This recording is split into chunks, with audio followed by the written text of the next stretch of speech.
Imagine booking a $9,400 dream trip to Japan for your dad's 60th birthday and getting a text that says, "We gave your spot to Kevin's girlfriend. She's more fun." Would you still go along with it, or would you finally go nuclear on a family that's been using you for years?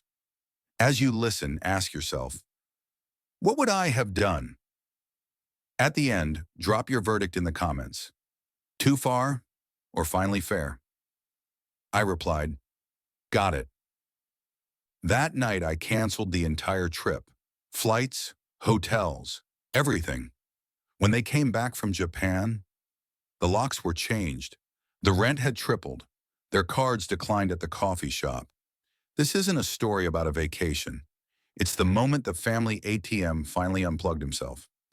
Let me rewind. I'm the oldest son. Stable job, good income, no drama. In my family, that translated to designated problem solver and full-time wallet with a pulse. My dad always talked about seeing Kyoto's cherry blossoms before his knees gave out. My mom could eat sushi like it was a competitive sport. My younger brother Kevin, he wanted real ramen, not the college stuff. So I decided to be the good son. I spent 3 months planning the perfect family trip. $9,400 on flights, hotels, train passes, and reservations. I upgraded their flights to premium economy, booked myself a budget seat in a tiny room in Osaka, because that's what love looks like, right? Everybody else comfortable, you in the cheap seat, happy to do it. Here's what you need to know about Kevin. When he needed help with tuition, I paid. Laptop died before finals. I bought a new one. After graduation, while he figured things out, he figured it out on my couch, in my house, eating food I paid for. My parents' attitude was always, "You're doing so well, don't pressure your brother. Kevin just needs time. You're lucky to have a good job." Translation, you're responsible, so you're responsible for everyone. Then Kevin met Madison. Mads. Human glitter bomb. She moved into my house 2 months in. No discussion, no rent, just there. She took over my kitchen, my Wi-Fi, my Netflix. One day I walked in and she was filming a TikTok in my dress shoes. "I'm doing a character," she laughed. "Don't be weird." Kevin's contribution. "Dude, relax, she's funny." Remember that word, funny, because apparently being fun became the only thing that mattered. Fast forward to 2 weeks before the trip. I'm at my desk finalizing confirmations when a text from my mom pops up. "We gave your spot to Kevin's girlfriend. She's more fun." No apology, no "can we talk?" Just a decision they'd already made. They didn't ask if I minded, didn't offer to pay me back. They just replaced me on my own trip with Kevin's girlfriend because they assumed I'd accept it like always. I stared at that text and felt something snap. Not anger, not sadness. Clarity. In that one sentence, they said the quiet part out loud. I wasn't part of the family for who I was. I was part of the family for what I paid for. A walking credit card with a family nickname. So I replied, got it. Then I opened my laptop, logged into my accounts, and went to work. First, I canceled every flight and hotel. Non-refundable? Didn't care, I booked it, I could cancel it. Then the hotel called me. "Mr. Adams, the card on file has been declined, and there's a non-authorized guest on the suite." They'd swapped me out for Madison under my name. Used my card to pay for her spot. Thought I'd never notice. That was the real moment. Not the insult, not the money, not even missing my dad's 60th. It was the assumption I'd always take it. So I shut the card down, told the hotel, "Remove all guests, reservation is canceled. If anyone tries to dispute it, they're not authorized." "Sir, they're still in the room," the manager said. "I'm aware," I replied. "They can find their own way home." Then I called a locksmith. The house was in my name. They'd been living there rent-free for 5 years. I'd told myself I was helping my parents. Really, I was funding 3 adults who treated me like a backup plan. That ended the same night as the trip. New locks, new lease, new boundaries. Quick pause. If you've ever been the responsible one, everyone leans on, but nobody respects, hit like so this story reaches more people who need to hear it. All right, back to the fallout. They finally came back from Japan, dragging suitcases up the path. I was in the kitchen making coffee when the banging started. Open the door. We know you're in there. I took a sip, walked to the door, and opened it just enough for the chain to stay on. Kevin, what happened to our keys? Oh, the ones I had rekeyed? Yeah, those don't work anymore. Mom jumped in. We just flew 14 hours. We're tired, hungry. You're trespassing, I said. This is my house. Madison scoffed. You're seriously locking out your own family? I looked straight at her. You're not my family. Kevin went red. We were stranded in Osaka with no money, no hotel, no Wi-Fi. Do you know what that was like? Must have been rough, I said. Being stuck in another country on someone else's dime. Oh, wait, that's exactly what you did.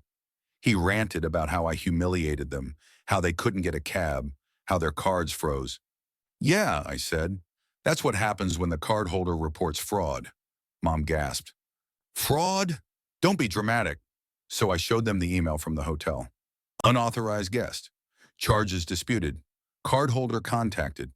Kevin, I asked, did you or did you not add Madison to the suite under my name? He looked at her. She shrugged. He said nothing. Behind me, the house was almost empty. The couch they lounged on all day? Gone. Dining table where they ate food they never bought? Gone. I donated everything they used like it was theirs. Mom's voice cracked. You emptied the house. Correction, I said. My house. We're your family, she snapped. You're punishing us over one mistake. One mistake? I laughed. You stole my spot on a trip I paid for. Used my card without permission. Decided I wasn't fun enough for my own plans. You've been doing versions of this for years. Madison rolled her eyes. You're just mad we had a better time without you. I stepped fully outside and closed the door behind me. You really think this is about Japan? I asked quietly. This is about every bill, every favor, every time you treated my life like a resource instead of a relationship. Kevin swallowed. So what? We're homeless now? No, I said.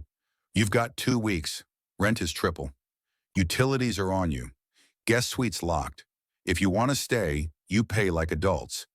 You can't do that, Madison snapped. I pulled a folded paper from my pocket. The deed says I already did. Kevin's eyes filled. Please, I don't have anywhere to go. Mads thought this trip would bring us closer as a family. You were my brother, I said, and you traded me for entertainment value. That's not family. That's a reality show. I went back inside, locked the door, and for the first time in years, I let the silence stay. No chasing, no fixing, no explaining.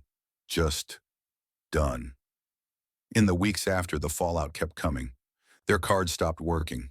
Kevin picked up part-time jobs for the first time in his life. My mom texted essays about, what would your father think? And we didn't raise you to be this cold. But here's the truth. They didn't raise me. They drained me. They didn't build me. They leaned on me until I collapsed. And when I finally stood up straight, they called it cruelty. I call it clarity. Now I wake up in a small loft downtown. My name on the lease, my rules, my peace. No one crashing on my couch until things settle. No little help till payday. No swapping me out of my own life for someone more fun. Next month, I'm flying to Iceland to see the Northern Lights. Not for a birthday, not for a family obligation, not because someone guilted me into it, just because I didn't want to. And when I'm standing under that glowing sky, frozen, alone, finally unplugged from everyone else's emergencies, I'm going to say it out loud. I am not your safety net. I am not your backup plan. I am not your bank. I am not the boring brother you can replace on a trip and still expect the benefits. I'm me.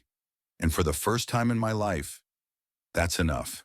If you've ever been the responsible one or the backup sibling, tell me in the comments. Was canceling everything too extreme? Or was it finally the boundary they needed? And if you're stuck in your own version of this story, hit subscribe for more real stories like this. And a reminder that you're allowed to put yourself back in charge of your own life.